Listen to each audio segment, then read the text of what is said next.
The true story of the Betty and Barney Hill. Around 10:30 p.m., Betty spotted a strange light in the night sky.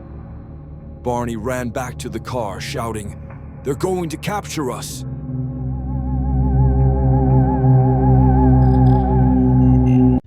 Tonight, I want to take you to one of the most chilling, unsolved serial murder cases in American history. A story that turned the quiet town of Texarkana in 1946 into a nightmare of fear and suspicion, where no one dared to step outside after sunset, and the killer was known only as the Phantom Killer. It all began on a cool March night. A young couple, Jimmy Hollis and Mary Jean Larry, had parked on a quiet lover's lane just outside town. Suddenly, a man emerged from the darkness, wearing a white sack over his head, with holes cut out for eyes. He shined a flashlight into their faces and growled, "Get out of the car, now!" They stepped out, trembling. The man separated Jimmy from Mary, and then brutally beat Jimmy with the butt of his gun. The sound of the blows echoed through the trees. Then he assaulted Mary. Somehow, they both survived. But what they described was the beginning of a true nightmare. A few weeks later, another couple was found dead. Richard Griffin and Pauline Moore. They were discovered inside their car, parked in a similar spot. Richard had been shot in the head.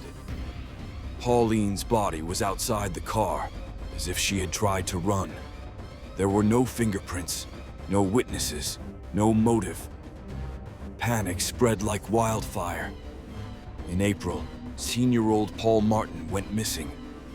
His body was found by the roadside, shot 4 times. 2 days later, the body of his girlfriend, Betty Jo Booker, was found miles away. A single bullet straight through her heart. And the detail that terrified the town even more: Betty's saxophone was never found. Texarkana changed overnight. People boarded up their windows, bought guns, and formed neighborhood patrols. The streets emptied after dark. But nothing stopped the Phantom. In June, a married couple, Virgil and Katie Starks, were attacked in their home. Virgil was shot and killed.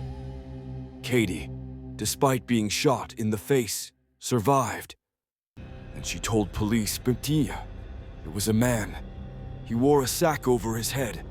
I could only see the eyes." Newspapers started calling him the Moonlight Murderer, and the town earned a new nickname, Sleep Town, because no one could sleep. More than 400 suspects were questioned. Dozens of false confessions, but no real leads, no evidence, no arrest. The killer vanished, just as quietly as he had appeared. To this day, the identity of the Phantom Killer remains a mystery. Some believe he died. Others believe he simply moved on to another town to start again.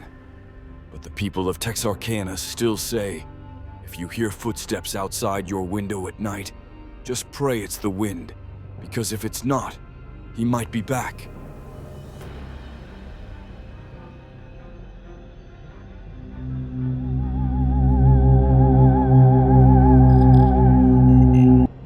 The Amityville Horror. It all began in 1974 in a quiet town called Amityville, New York. A large Dutch colonial house stood at 112 Ocean Avenue, peaceful from the outside, hiding a dark secret within. One cold November night, 23-year-old Ronald DeFeo Jr., seemingly calm, turned that peaceful home into a scene of horror. He murdered his entire family, his father, mother, and 4 younger siblings, all in their sleep. With a rifle, the town was shaken. People asked, why didn't anyone hear the gunshots? Why didn't the victims wake up and run? It was as if something unnatural held them in place. A year later, a new family moved in, George and Kathy Lutz, with their 3 children. They bought the house at a very low price, but soon after they moved in, strange things began to happen.